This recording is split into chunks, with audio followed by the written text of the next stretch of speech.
បាទអរុនសួស្តីពុកម៉ែបងប្អូនជាទីគោរពជាទីស្រឡាញ់ទាំងអស់គ្នាវីដេអូនេះវីដេអូតាំងពីម្សិលមិញទេប៉ុន្តែពុកម៉ែបងប្អូនអត់ទាន់មានពេលបានបញ្ចូលសលេងទៅបញ្ចូលសលេងនៅថ្ងៃទី25អញ្ចឹងនៅត្រាស់នៅវត្តតានេះភូមិតានេះទីរំស្រក់ទី7នេះគឺជាវត្តដែលគាត់ធ្វើត្រាស់នៅក្រោយគេបង្អស់ណាពុកម៉ែបងប្អូនអញ្ចឹងបងប្អូនឃើញវីដេអូនេះហើយអ្នកដែលចង់មកលេងល្បែងកំសាន្តនៅ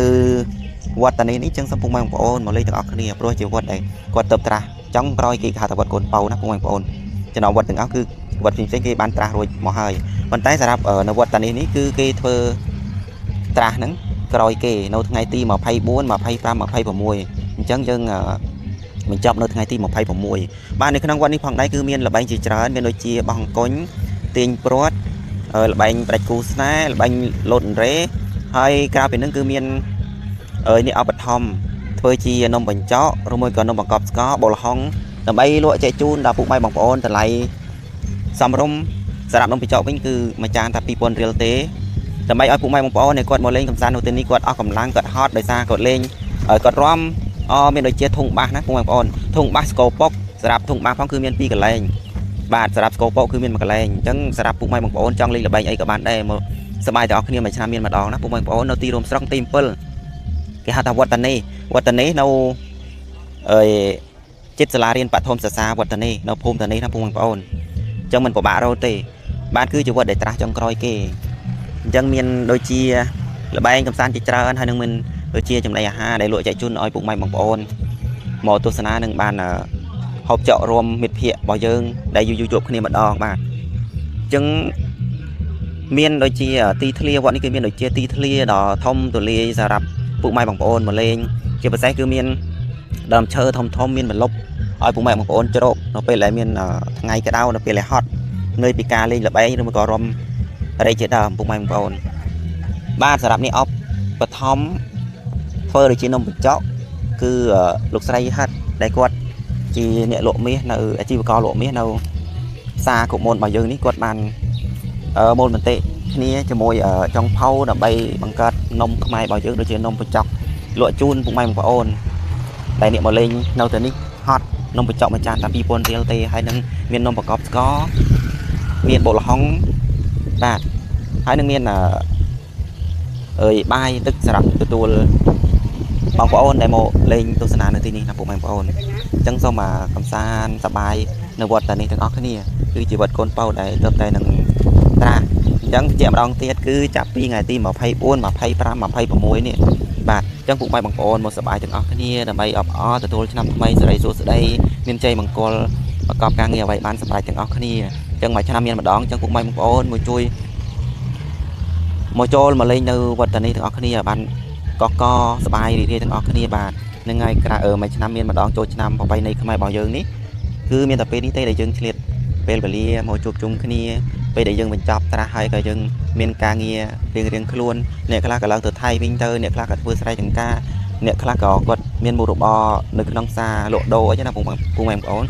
មើលតែសកម្មភាពរបស់គាត់ក៏ដឹងតែសប្បាយដែរមានល្បែងជាច្រើនសម្រាប់ឲ្យពុកម៉ែបងប្អូនមកទស្សនានៅទីនេះ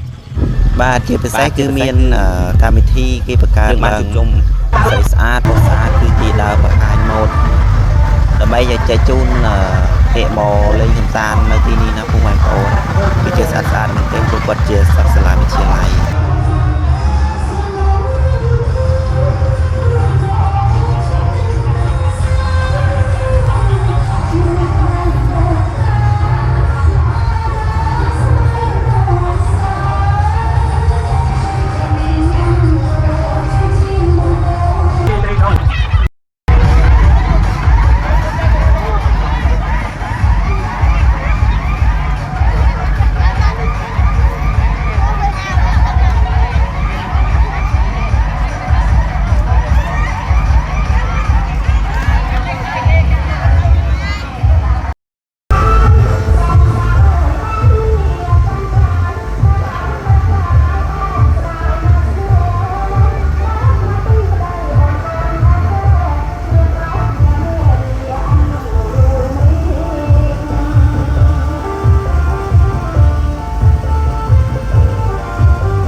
có tôi sai